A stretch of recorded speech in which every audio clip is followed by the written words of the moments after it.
Jahr gefreut haben. Hier kommt also noch einer. 4,297 sind Schlag. Schlag sauber drauf, neue. Die Tatsache mit, das Bild. Der neue dritte Hersteller, eben der deutsche Doppelwagenmeister ist. Gewonnen hat. Und falls Sie sich gefragt haben, hat er. So, Martin Tomczyk und der BMW Performance Zubehör M3 DTM mit dem schnellsten Stopp.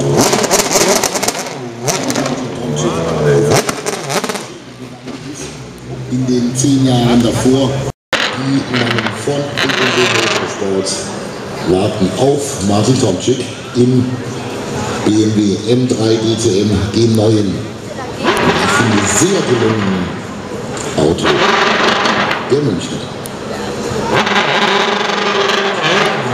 Da will man mit dem durchaus versucht, den Ball flach zu halten, nicht wirklich zu weit hinauszunehmen.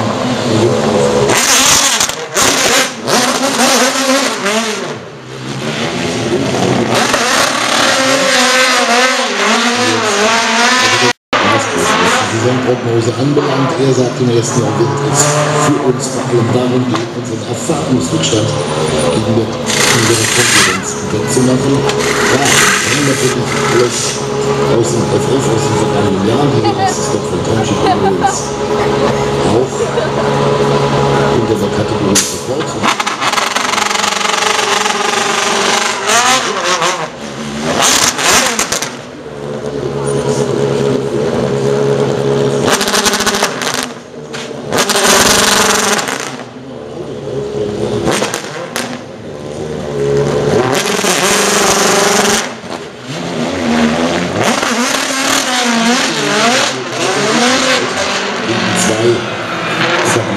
Sehr erfahrene Hersteller. Es würde niemanden überraschen, wenn es bei denen ein bisschen dauern würde, bis sie wirklich richtig konkurrenzfähig sind.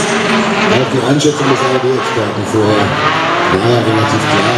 BMW und Audi und Mercedes vorn, BMW gleich dahinter. Aber it ain't over until the fat lady sings. Es ist also niemals vorbei, bis nicht am Ende der Runde.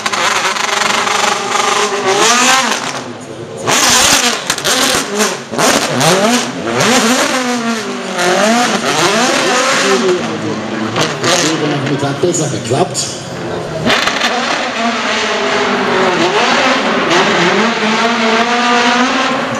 Da hätte man dann ausnahmsweise mal den Tag vor dem Abend geben dürfen, aber einen Versuch hat er ja noch.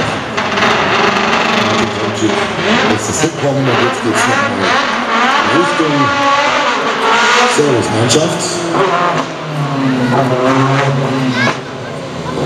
Zack, bleibt stehen, hinter Räder alle runter, drauf, Schlagschrauber und runter. Der beste.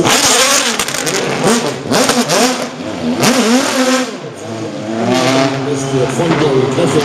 Ob sie den Sprung halt schaffen, ganz in die Formel 1, ganz noch in die Formel 1 zu kommen, das ist schwer.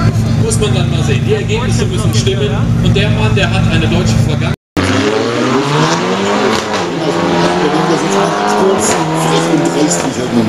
Ja, die Partnerserie, meine Damen und Herren, schon seit Beginn der DTM auch sie ein ganz wesentlicher Bestandteil des Rennprogramms an den jeweiligen Wochenende. Porsche Carrera Cup, Porsche 911 GT3, das sind richtige Rennmaschinen. Und dann natürlich der Scirocco R-Cup, kennen wir auch, emissionsfreies Fahren, aber das eher ein Fahren.